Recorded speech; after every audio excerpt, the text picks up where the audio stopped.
Welcome, dear soul. Tonight, we arrive at the deepest waters of this journey, teachings that point not outward towards something you must find, but inward towards something you have always already carried. We will explore the luminous nature of your own awareness, the liberating practice of mindfulness, the ancient wisdom of letting go, and the truth that you are, in your very essence, something absolutely priceless. These teachings do not ask anything of you except a willingness to be still, to listen, to allow the truth to arrive in its own quiet way. There is nothing to achieve tonight, nowhere to get to, no one you need to become. Simply settle into this space. Let your body be heavy. Let your breath slow. Whatever you carried through the door with you tonight, let it rest here beside you. You don't have to carry it any further right now. Welcome home, dear soul. Emptiness is form, states the Heart Sutra, one of the most famous Buddhist texts. This means that the form of the wave is inextricably linked to its emptiness of being separate from the ocean. The form of the cup is dependent on its emptiness of a solitary existence. They are not two different things. They are two aspects of the same reality. When we understand this, our relationship with life changes dramatically. We stop clinging so tightly to things because we see they have no independent essence to grasp. A painful emotion arises. Instead of seeing it as a solid, terrible thing that is happening to me, we can see it as a temporary wave of energy arising from countless causes and conditions, empty of any solid core. Seeing its emptiness allows us to be with it without being overwhelmed by it. A moment of great joy arises. Instead of desperately trying to hold on to it, we can savor its beauty, knowing that it too is a transient wave, a gift of the interdependent universe. We can love it without needing to possess it. This is not a dry intellectual understanding. It is a felt sense of liberation. When we see the emptiness of all phenomena, we become fearless. What is there to be afraid of losing when nothing was ever a separate possessible thing in the first place? What fixed self is there to be threatened? Seeing emptiness allows us to dance with life, to engage with it fully with an open, loving and spacious heart. We are no longer a frightened ego trying to defend its tiny territory. We become the open space in which the whole dance of life unfolds. To touch this wisdom, we practice by deconstructing our experience. This is not as complicated as it sounds. It is a subtle shift in perception. Take a moment to look at any object in the room with you right now. A lamp, a book, a table. Look at it and then begin to mentally break it down into its non-object parts. If it's a wooden table, see the tree. See the forest. See the sunlight, the tree, the rain that watered it, the soil that nourished it. See the logger who cut the tree, the carpenter who shaped the wood, the tools they used, and the people who made the tools. Continue this process until you see that the solid table is actually a meeting point for the entire cosmos. It is empty of being an independent table. This practice can be applied to anything. Contemplate your own body. See that it is made of non-body elements. The food you ate, the water you drank, the air you breathe, the genetic information from your parents and ancestors. See that your body is not yours, but a temporary loan from the universe. This is not to diminish its preciousness, but to enhance it. You can also apply this to your emotions. When a strong feeling like anger arises, instead of identifying with it, investigate it. Where is it in your body? Does it have a solid center, or is it a collection of changing sensations? Heat in the chest, tension in the jaw, a rush of energy. Notice the thoughts that are feeding it. See that the anger is not a single solid thing. It is a process, a confluence of thoughts and sensations arising due to causes and conditions. When you see it this way, you deconstruct its power. You see its emptiness, and it can no longer command you. The ultimate practice of seeing emptiness is simply to rest in open awareness without labeling or conceptualizing. When you let go of all the stories and judgments, what remains is a direct, vibrant, and luminous reality. In this state, you don't think about emptiness. You are the spacious, open awareness in which the interdependent nature of reality reveals itself moment by moment. This understanding of reality, where everything is interconnected and every action has a consequence, leads us to the crucial teaching of karma. This is perhaps one of the most misunderstood concepts from the East. Karma is not a system of cosmic reward and punishment meted out by an external judge. It is simply the natural law of cause and effect. It is the truth that our actions, motivated by our intentions, create our world. The word karma literally means action, but the Buddha clarified that the most important element is satana, or intention. It is the will, the volition, the intention behind the action that plants the seed. This is an incredibly empowering teaching. It means that we are not the helpless victims of fate. In every moment, we have the power to shape our future by cultivating skillful intentions in the present. Consider the story of two farmers, brothers who lived side by side. Both were good men who worked hard. One year, a terrible storm swept through the valley and completely flattened their rice paddies just before the harvest. Their entire year's work was destroyed. It was the exact same external event for both of them. The first brother, overwhelmed by the loss, fell into despair. His mind was filled with thoughts of anger and blame. "This is a curse," he shouted at the sky. "Why does this always happen to me? The world is unjust." He grew bitter and resentful. He snapped at his wife and children and refused help from his neighbors, whom he now viewed with suspicion and envy. His intention was rooted in aversion and self-pity. He was planting seeds of isolation, anger, and future suffering for himself and his family. The second brother, looking out at the same devastation, also felt a deep wave of sadness. He allowed himself to feel the loss, but after the initial grief, his intention shifted. He thought, "This has happened. I cannot change the past. What can I do now?" His intention was rooted in acceptance and wisdom. He gathered his family and said, "We have lost our crop, but we still have each other. We have our strength." He went to his neighbors, not with envy, but with an open heart. "We have all suffered from this storm," he said. "Let us work together to clear the fields and prepare for the next planting. Together we are stronger." His intention was rooted in compassion and connection.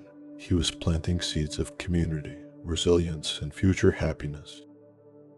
The external event was identical, but the karma, the intentional action, and its resulting experience was completely different. One brother created a personal hell of bitterness, while the other created a community of support. The teaching of karma is not fatalistic. It is the ultimate expression of free will. It places the responsibility for the quality of our lives squarely in our own hands, or more accurately, in our own hearts and minds. The Buddha taught that intentions rooted in the three poisons of greed, hatred, and delusion lead to actions that cause suffering for ourselves and others. When we act from a place of grasping and wanting more, we create dissatisfaction. When we act from a place of anger and ill will, we create conflict and pain. When we act from a place of confusion and not seeing things clearly, we make unskillful choices that lead to regret. Conversely, intentions rooted in their opposites, generosity, loving kindness, and wisdom, lead to actions that create happiness and peace. When we act from a place of generosity, we create connection and joy. When we act from a place of loving kindness, we create harmony and safety. When we act from a place of wisdom and clarity, we make skillful choices that lead to freedom. This is not a metaphysical belief system. You can observe this law in action in your own life every single day. Notice how you feel after lashing out at someone in anger, versus how you feel after offering a genuine word of kindness. The results are immediate and tangible. The most beautiful aspect of this teaching is that it is never too late. Your past karma has created your present moment, but your present karma, your intention right now, is creating your future. You are not defined or condemned by your past actions. In this very moment, you have the power to plant a new seed. You can choose to cultivate a kind thought. You can choose to perform a small act of generosity. You can choose to respond to a difficult situation with patience instead of reactivity. Each of these choices is a powerful karmic act that changes the trajectory of your life. It empowers us to stop being passive victims of our circumstances and to become the conscious, loving architects of our own experience. To work skillfully with karma, we must bring mindfulness to our intentions. A powerful practice is to begin each day with intention setting.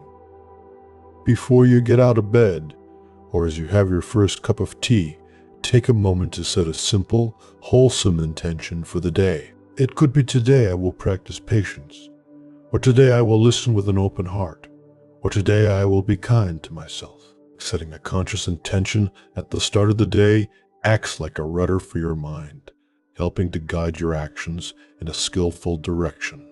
Throughout the day, practice mindful pauses. Before you speak, before you send that email, before you react to a trigger, take one conscious breath. In that pause, you can check in with your intention. Is what I am about to say or do coming from a place of kindness and clarity, or from a place of fear, anger, or ego? This small gap can be the difference between creating good karma and creating painful karma. At the end of the day, you can practice a gentle karma review. This is not about judging yourself or feeling guilty. It is a compassionate self-reflection. Ask yourself, what were the intentions behind my major actions today? When was I able to act from a place of kindness? When did I get caught in reactivity? The purpose is simply to learn, to understand your own patterns more deeply, so that you can make wiser choices tomorrow. Finally, practice the karma of generosity or dana. This doesn't have to be about money. You can be generous with your time, with your listening, with a smile, with a word of encouragement. Every act of giving, no matter how small, when done with a pure intention of wishing another well, is a powerful way to generate positive karma. It breaks the spell of the self-centered mind. It connects us to the joy of our shared humanity. By becoming mindful of our intentions, we transform our life from a series of random happenings into a conscious, meaningful, and beautiful path of awakening. And where does this path lead? What is the final shore that the raft was built to reach? In Buddhism, the ultimate goal, the fruition of the entire path, is called jnana. This is another word that is widely misunderstood. Jnana is not a heaven-like paradise that we go to after we die. It is a state of being that is available right here in this very life. The word literally means to extinguish or to blow out. What is extinguished? The fires of greed, hatred, and delusion. It is the complete and utter cessation of suffering and its causes. It is the mind's final, unshakable liberation. It is the experience of profound and lasting peace that comes from seeing reality exactly as it is. Imagine you've been carrying a massive, heavy boulder on your back for your entire life. You have carried it for so long that you have forgotten what it feels like to be without it. You assume that the aching in your shoulders and the strain in your legs is just the normal state of being. The weight dictates how you walk, where you can go, and how you see the world. Every movement is an effort. Then one day, through great practice and insight, you finally understand that you can put the boulder down. You lean over and with a great sigh of release, you let it roll off your back and settle onto the earth. In that moment, what do you feel? An indescribable lightness, a freedom you never knew was possible. A profound sense of ease and relief. The air feels different. The light looks brighter. You can stand up straight for the first time. You can run.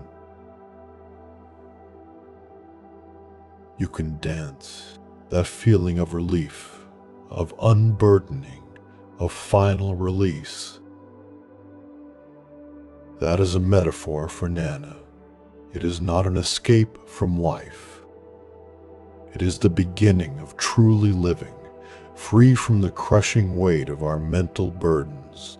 Nirvana is the natural result of seeing the truths we have been exploring. When you truly and deeply realize the truth of impermanence, your clinging to fleeting pleasures is extinguished. And when you truly and deeply realize the truth of not self, the ego's desperate projects of self-preservation and self-arrandisement are extinguished. When you truly and deeply realize the truth of dukkha and its cause, your relentless craving is extinguished. The extinguishing of these fires is jnana. It is not a state of blissful numbness or a blank void. It is, according to the texts, a state of supreme happiness, but it is a happiness that is not dependent on conditions. It is the steady, radiant peace of a mind that is no longer at war with itself or with reality. A person who has realized jnana still lives in the world. They still experience pleasant and unpleasant sensations. They may feel the heat of the sun or the pain of a stub toe, but these experiences no longer create mental suffering. The second arrow of reactivity, the judgment, the story, the resistance is gone. They meet all of life's experiences with a vast, open, and compassionate equanimity. They are like a deep ocean whose surface may have waves, but whose depths remain profoundly, utterly still. This state is characterized by boundless compassion, because when one's own suffering has ceased, the heart naturally turns toward the suffering of all other beings who are still caught in the fire. You cannot achieve jnana through willpower, just as you cannot force a flower to bloom by pulling on its petals. It is the natural unfolding that occurs when you diligently and patiently cultivate the path. The practice for realizing jnana is the path itself. The application is to trust the process. The way to the other shore is to continue using the raft skillfully. Therefore, the final practice is simply this: to continue to practice mindfulness, bringing your attention back to the present moment again and again. To continue to practice compassion, watering the seeds of kindness for yourself and others. To continue to investigate the nature of your experience, seeing the truth of impermanence and not self. To continue to practice letting go, loosening your grip on all the things that cause you stress. Each mindful breath, each kind thought, each moment of seeing clearly is a step on the path. There is no magic formula. The path is the goal. Trust that by simply tending to your own heart and mind with gentle, persistent care, you are creating the causes and conditions for your own liberation.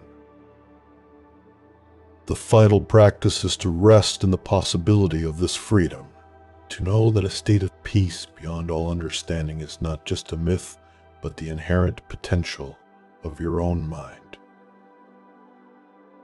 Let this knowledge be a source of inspiration and courage on your journey. You are not just trying to feel a little better. You're on a path that leads to the complete and total end of suffering.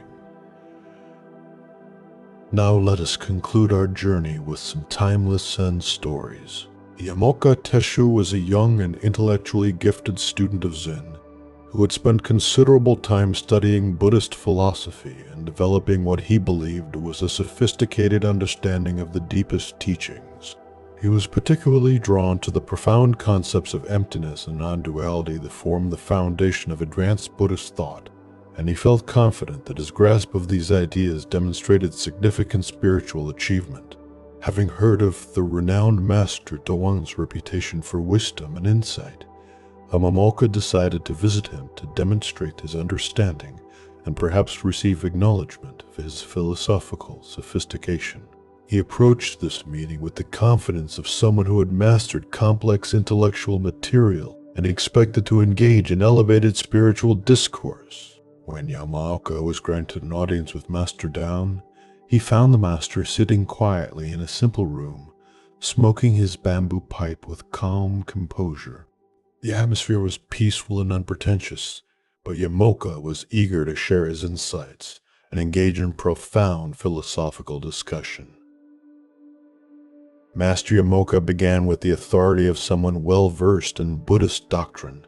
I have come to share with you my understanding of the fundamental nature of reality as taught by the Buddha. He proceeded to articulate what he considered a masterful summary of advanced Buddhist philosophy. The mind of Buddha and sentient beings, after all, do not exist in any ultimate sense. Everything we perceive and experience is, when examined closely, empty of inherent existence. The true nature of all phenomena is emptiness itself. There is no solid, independent reality to be found anywhere. Yamoka continued with growing confidence in his exposition. There is no realization to be achieved because there is no one to achieve it, and nothing to be realized. There is no delusion to be overcome because delusion itself is empty. There is no sage and no ordinary person because these distinctions are merely conceptual fabrications with no ultimate reality. Furthermore, he concluded with evident satisfaction in his philosophical precision. There is no one who gives teachings and nothing to be received. No teacher and no student, because all such dualities are illusions created by conceptual thinking that fails to recognize the fundamental emptiness of existence. Throughout this lengthy philosophical presentation, Master Doan continued smoking his pipe in silence, showing no particular reaction to Yamoka's elaborate exposition of Buddhist metaphysics. His face remained calm and neutral, neither impressed nor dismissive of the young man's intellectual display. When Yamoka finished his discourse and waited expectantly for some acknowledgement of his understanding, Master Doan made no verbal response. Instead, he continued smoking quietly for several more moments, as if considering what he had heard. Then, without any warning or explanation, Master Doan picked up his bamboo pipe and struck Yamoka hard on the head with it. The blow was unexpected and quite painful. Yamoka immediately jumped up from his seated position, his face flushed with anger and indignation. His philosophical composure vanished instantly, replaced by very human emotions of pain, surprise, and rage. "Why did you hit me?" he demanded, his voice filled with outrage. "What kind of teaching method is this? How dare you strike a visitor who came here respectfully to discuss the Dharma?" Master Doan looked at the angry young man with a slight smile, playing at the corners of his mouth. "If nothing exists," he said calmly, "where did this anger come from?" Yamoka stood there speechless, his entire philosophical framework suddenly revealed as inadequate to address his immediate experience. All his sophisticated understanding of emptiness and non-existence had dissolved the moment he encountered actual pain and genuine emotional reaction. His intellectual grasp of Buddhist concepts proved completely useless when faced with the direct reality of his own mind's responses. The Buddha taught, "Do not believe in anything simply because you have heard it. Do not believe in anything simply because it is spoken and rumored by many. But after observation and analysis, when you find that anything agrees with reason and is conducive to the good and benefit of one and all, then accept it and live up to it." This ancient wisdom illuminates the crucial difference between intellectual acceptance of spiritual teachings and authentic realization that transforms how we actually live. What emerges from this story is a teaching about the vast gap that can exist between conceptual understanding and embodied wisdom. Yamoka could articulate sophisticated Buddhist philosophy with impressive precision, but his understanding remained purely intellectual rather than experiential. When challenged by immediate reality, his concepts offered no real guidance or stability. This tale unveils a pattern that appears frequently in spiritual development: the accumulation of spiritual knowledge that remains separate from actual transformation. We can study teachings about non-attachment while remaining deeply attached to our spiritual identity. We can understand theories about the illusory nature of the ego while defending our self-image with great intensity. We can master the vocabulary of enlightenment while remaining caught in the same emotional patterns we've always experienced. Master Doan's teaching method was both skillful and direct. Rather than engaging in abstract philosophical debate, he created an immediate situation that would reveal the difference between Yamoka's concepts and his actual level of realization. The pipe striking his head wasn't an act of aggression, but a compassionate teaching device designed to show the young man where his understanding remained merely theoretical. Why do we sometimes mistake intellectual comprehension for genuine spiritual attainment? The thinking mind is seductive in its ability to create elaborate frameworks that give us a sense of understanding and progress. When we can explain complex spiritual concepts fluently, we naturally feel that we've achieved something significant. But as Yamoka discovered, conceptual knowledge often proves inadequate when we encounter actual challenges to our equanimity. The anger that arose when Yamoka was struck revealed the gap between his philosophical stance and his emotional reality. If he had truly realized the emptiness of existence he described so eloquently, physical pain and unexpected treatment wouldn't have triggered such an immediate and intense reaction. His anger demonstrated that despite his sophisticated rhetoric, his sense of self remained very much intact and reactive. Consider how this teaching might apply to your own spiritual or personal development. Are there areas where your intellectual understanding exceeds your actual capacity to embody what you know? Perhaps you understand the principles of mindfulness while still becoming lost in anxious thoughts during stressful situations. Maybe you believe in the importance of compassion while finding yourself harshly critical of people whose behavior annoys you. This pattern appears beyond formal spiritual contexts. In any domain where knowledge and practice diverge, we might understand the psychology of healthy relationships while still falling into dysfunctional communication patterns during conflict. We could know a great deal about nutrition and exercise while maintaining habits that don't support our well-being. The pipe in his story represents any experience that tests whether our understanding has moved beyond the conceptual level into genuine embodiment. These tests often arrive unexpectedly.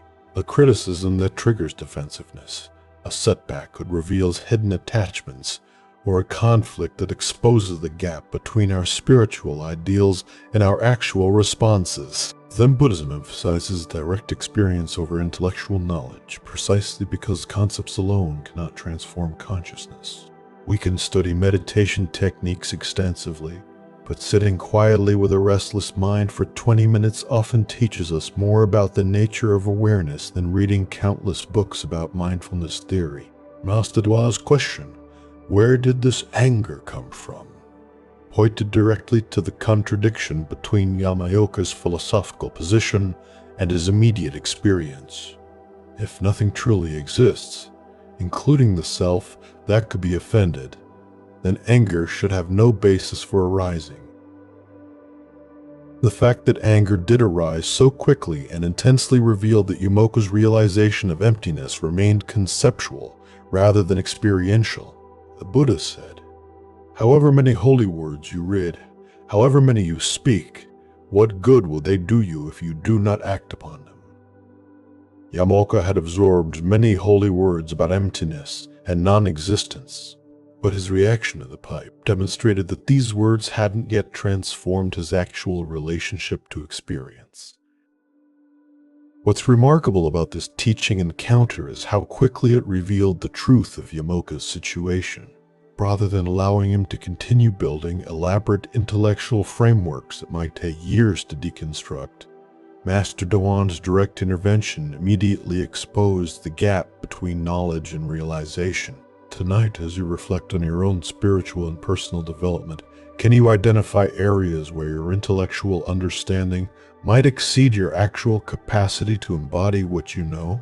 When tomorrow brings unexpected challenges, the metaphorical pipes that test our equanimity, will you respond from genuine realization or react from conditioned patterns? As the Buddha taught, the mind is everything. What you think, you become. Perhaps the deepest thinking is learning to think less and embody more. Discovering the true wisdom reveals itself not in what we can explain about emptiness, but in how empty we can remain when pipes strike our heads. Our next story speaks to the moment when understanding transcends effort. This is no water, no moon. The Nonne-Ono had devoted many years to intensive Zen study and practice. She spent countless hours in meditation, wrestling with profound koans and contemplating the deepest teachings of the Buddha. Her dedication was unwavering. She rose before dawn each day, sat in perfect posture through pain and discomfort, and approached her spiritual practice with a kind of fierce determination that impressed even her teachers. Despite her sincere efforts and obvious commitment, enlightenment continued to elude her. She could understand the concepts intellectually, speak eloquently about emptiness and non-duality, and even guide other students through basic meditation techniques. But the final breakthrough, the direct realization that would transform her understanding completely, remained just beyond her grasp. Years passed this way. Shiona began to feel a growing frustration with her practice. She watched as other students seemed to achieve insights that remained mysterious to her. She questioned her methods, intensified her efforts, and sometimes wondered if she lacked some essential capacity for awakening that others possessed naturally. One night, after a particularly long day of meditation and study, Kyan was walking slowly back to her small quarters. She carried an old wooden water pail that she had filled at the well earlier that evening. The pail was ancient, held together by strips of bamboo that had grown worn and weak with age.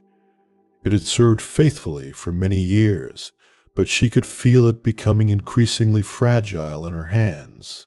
As she walked through the moonlight courtyard, she became mesmerized by the sight before her.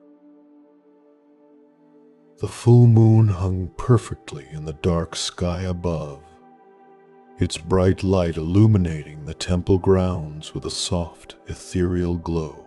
But what captured her attention was the reflection of that moon in the water she carried. There, contained within her humble pail, was a perfect, unbroken circle of light. The moon itself, complete and radiant, held in water. She walked carefully, almost reverently, watching this reflected moon dance gently with each step she took. The image was so clear, so perfect, that it seemed as real as the moon in the sky above. For a moment she felt she was carrying something sacred, transporting this luminous presence from the well to her room. Suddenly, without warning, the aged bamboo strips that held the pail together finally gave way. The bottom of the bucket fell out completely, and all the water rushed to the ground in a single swift motion. In an instant, the reflection of the moon vanished completely. With no water, there was no moon. At that precise moment, watching the reflected moon disappear as the water hit the earth, Shiona experienced complete liberation. All her years of seeking, striving, and effort suddenly revealed themselves as unnecessary. The very things she had been chasing, enlightenment, awakening, understanding, had never been separate from her to begin with. Like the moon's reflection, as it appeared to exist independently, but it was simply the natural expression of what was already present. Buddha spoke of this when he said, "Look within. You are the Buddha." The deeper teaching here shows us that spiritual realization often comes not through accumulation, but through release. Not through grasping, but through letting go. This ancient tale illuminates a fundamental paradox in all spiritual seeking. We begin the path believing that enlightenment is something we must acquire, achieve, or attain through effort and discipline. We imagine it as a distant goal, a state of consciousness we don't currently possess, but might earn through sufficient practice and dedication. Cho's years of sincere effort weren't wasted. They were necessary preparation, like tenderizing the soil before planting seeds. But her breakthrough came precisely when she stopped trying to capture and hold on to spiritual realization, and instead witnessed its natural arising and dissolving. Why do we find it so difficult to recognize what is already present? The seeking mind creates the very separation it hopes to overcome. When we believe that awakening exists out there or in the future, we overlook the awareness that is reading these words right now, the consciousness that experiences thoughts and emotions without being limited by them. Consider how this pattern plays out in your own spiritual life or personal development. Do you sometimes feel like you're chasing insights, trying to grasp peace, or working to achieve a state of mind that seems just beyond reach? The very effort to capture these experiences can prevent us from recognizing that the awareness capable of seeking is already what we're seeking. This doesn't mean abandoning all spiritual practice or personal growth efforts. Shono's use of discipline created the conditions for her realization, but it does point toward a different relationship with practice, engaging wholeheartedly while holding the results lightly, like carrying water that might spill at any moment. Zen Master Bank expressed this understanding when he said, "The unborn is the Buddha mind itself." When you have realized this fact, the Buddha mind with which you were born from your mother has done the Buddha's work from the very beginning. What we're seeking in meditation, therapy, or personal growth is the recognition of what was never absent. The water and moon in the story represent the apparent duality between seeker and sought, between the ordinary mind and the awakened mind. As long as we believe these are separate, that the moon exists independently in the water, we try to protect and preserve our spiritual experiences. But when the container breaks, we discover that the separation was illusory. This teaching extends beyond formal spiritual practice into every area of life where we chase happiness, success, or fulfillment, as if these were objects to be acquired rather than expressions of our true nature. The perfect relationship, the ideal job, the peaceful state of mind. These are often reflections we try to capture and hold, not recognizing that their essence is already present in our capacity to appreciate and seek them. In Zen practice, we learn to trust the process of natural unfolding rather than forcing insights or demanding particular experiences. Sometimes the most profound understanding comes when we stop trying so hard to understand, when we let the bottom fall out of our containers and allow our carefully constructed spiritual images to dissolve. The Buddha taught, "The one who has conquered himself is a far greater hero than he was defeated 1,000 times 1,000 men." The conquest Shono achieved was not victory over ignorance, but recognition that the battle itself was based on a misunderstanding. Tonight, as you reflect on your own seeking and striving, can you imagine what it might feel like to let the bottom fall out of your spiritual container? What would happen if you stopped trying to capture and hold onto your insights, and instead trusted the natural wisdom that already animates your seeking?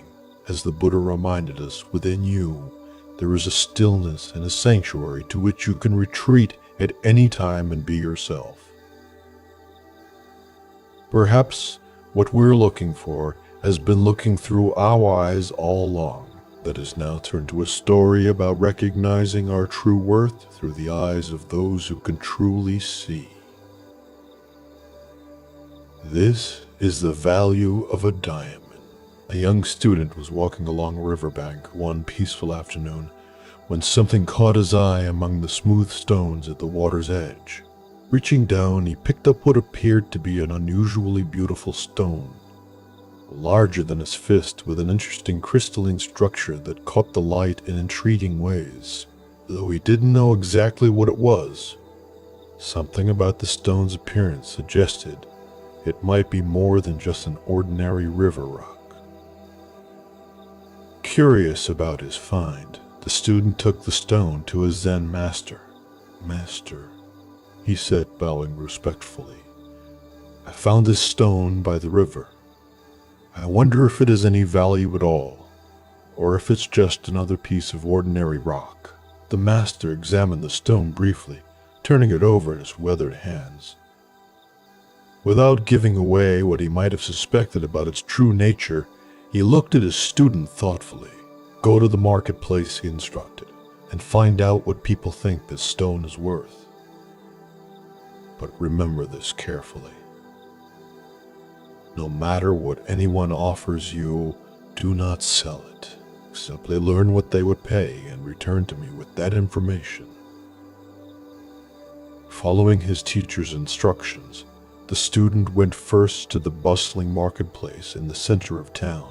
He approached a merchant who was selling oranges from a colorful cart. Fresh fruit piled high in attractive displays. "Excuse me," the student said politely, showing the man his stone. "Could you tell me what you think this might be worth?" The orange merchant glanced at the stone casually, seeing only an interesting but ultimately common rock. "Well," he said after a moment's consideration, "it's certainly larger and prettier than most stones. I'd be willing to give you 10 oranges for it." "That seems like a fair trade." The student thanked him respectfully and continued through the marketplace. Next, he approached a woman selling vegetables, her stall filled with fresh produce from the local farms. "What do you think this stone might be worth?" he asked, holding it out for her inspection. The vegetable seller looked more carefully than the orange merchant had, noting the stone's unusual clarity and weight. "This is quite an attractive specimen," she said thoughtfully. "I'd offer you a whole sack of my finest potatoes for it. That would feed you for weeks." Again, the student declined politely and moved on. He then sought out a goldsmith, a man whose expertise with precious materials was well known throughout the region. Surely someone who worked with valuable metals and gems would have a better understanding of what he had found. The goldsmith took the stone and examined it much more carefully than the previous merchants. He held it up to the light, studied its internal structure, and weighed it in his experienced hands. His eyes grew wide with recognition and excitement. "My boy," he said with obvious enthusiasm, "this is no ordinary stone. This is a very rare and valuable gem. I will give you 500 gold coins for it, enough money to live comfortably for many years." The student was amazed by this dramatic increase in the stone's perceived value, but he remembered his master's instructions and respectfully declined the goldsmith's generous offer. Finally, he sought out the most respected jeweler in the entire city, an elderly man renowned for his expertise with the most precious stones in his service to wealthy nobles and royalty.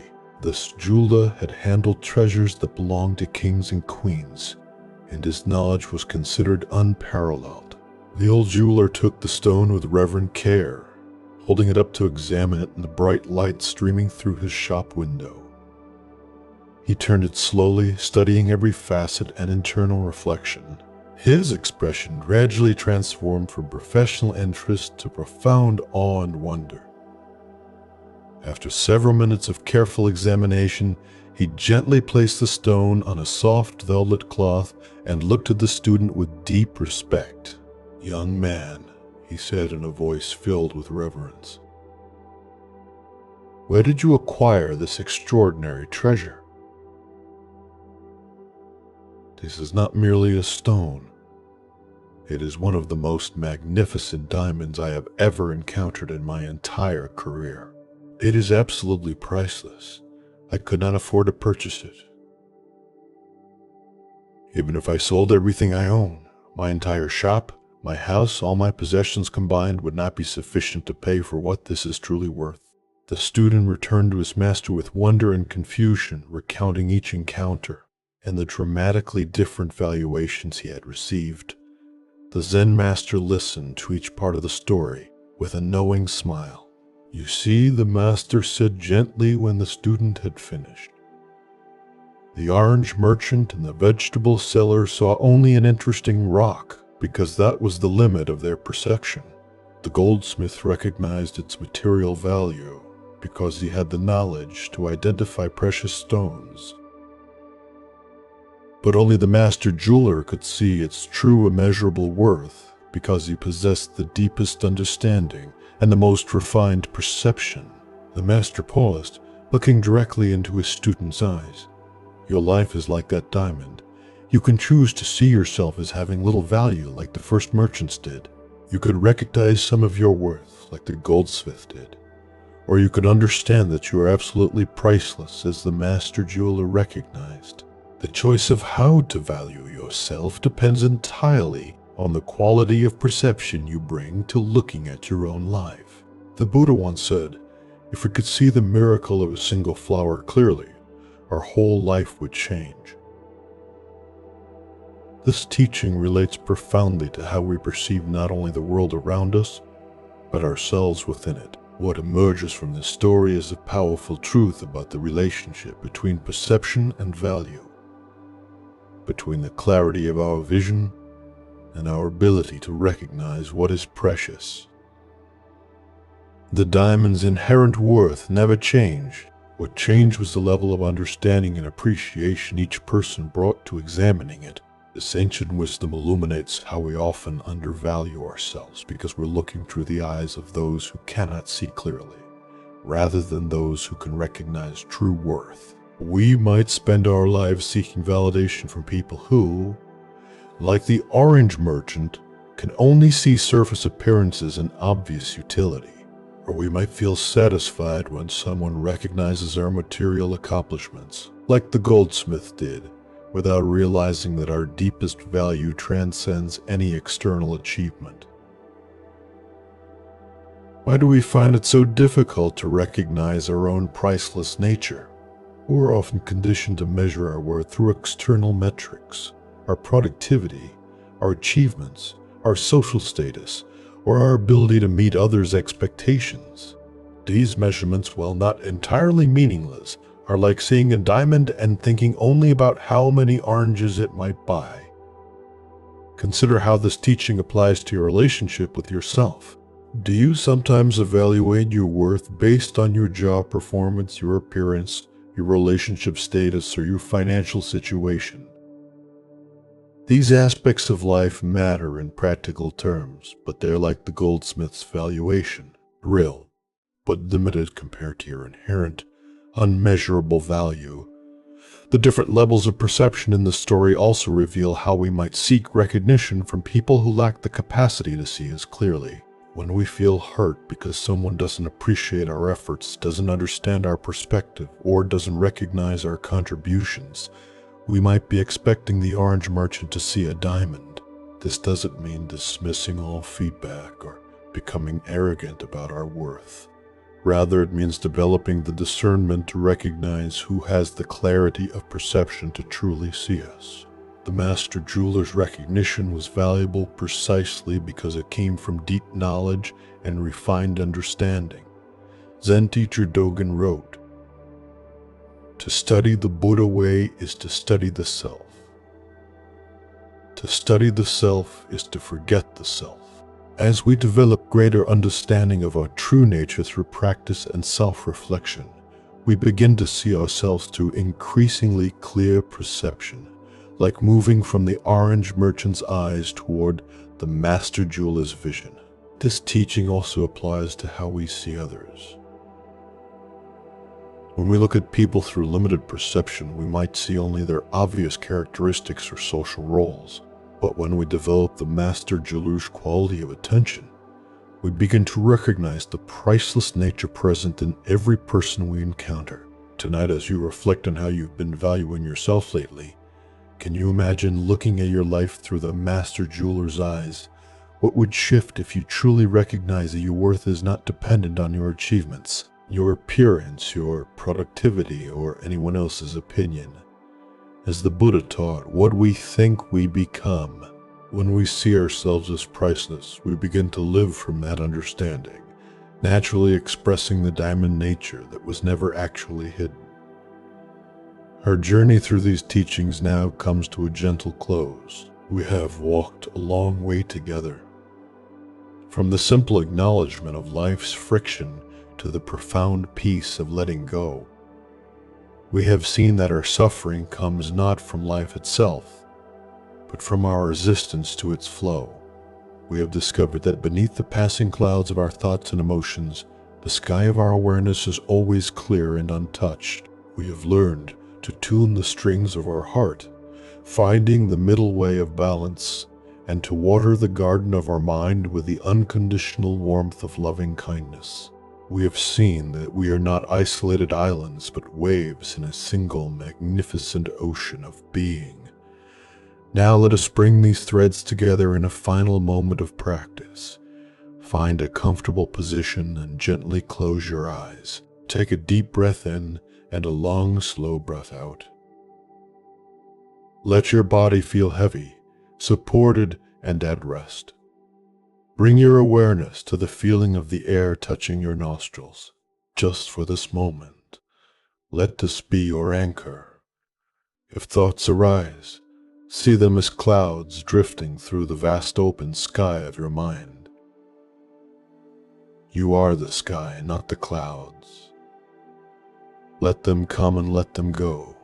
Now feel into your heart space. Imagine a small, warm light in the center of your chest. With every in-be breath, imagine this light growing a little brighter, a little warmer. With every out-breath, imagine this warmth radiating through your entire body. This is the light of your own innate goodness, your Buddha nature. It has always been here. Simply rest in this warmth, in this gentle, loving presence. You are safe. You are whole. You are at peace. There's nothing else to do, nowhere else to go. Just this, just here, just now. Thank you for walking this path with me. Rest well. Our journey through these teachings now comes to a gentle close. We have walked a long way together, from the simple acknowledgement of life's friction to the profound peace of letting go. We have seen that our suffering comes not from life itself, but from our resistance to its flow. We have discovered that beneath the passing clouds of our thoughts and emotions, the sky of our awareness is always clear and untouched. We have learned to tune the strings of our heart, finding the middle way of balance, and to water the garden of our mind with the unconditional warmth of loving kindness. We have seen that we are not isolated islands, but waves in a single magnificent ocean of being. Now let us bring these threads together in a final moment of practice. Find a comfortable position and gently close your eyes. Take a deep breath in and a long, slow breath out. Let your body feel heavy, supported, and at rest. Bring your awareness to the feeling of the air touching your nostrils. Just for this moment, let this be your anchor. If thoughts arise, see them as clouds drifting through the vast open sky of your mind. You are the sky, not the clouds. Let them come and let them go. Now feel into your heart space. Imagine a small warm light in the center of your chest. With every in-breath, imagine this light growing a little brighter, a little warmer. With every out-breath, imagine this warmth radiating through your entire body. This is the light of your own innate goodness, your Buddha nature. It has always been here. Simply rest in this warmth, in this gentle, loving presence. You are safe. You are whole. You are at peace. There is nothing else to do, nowhere else to go. Just this, just here, just now. Thank you for walking this path with me, dear soul. Rest well.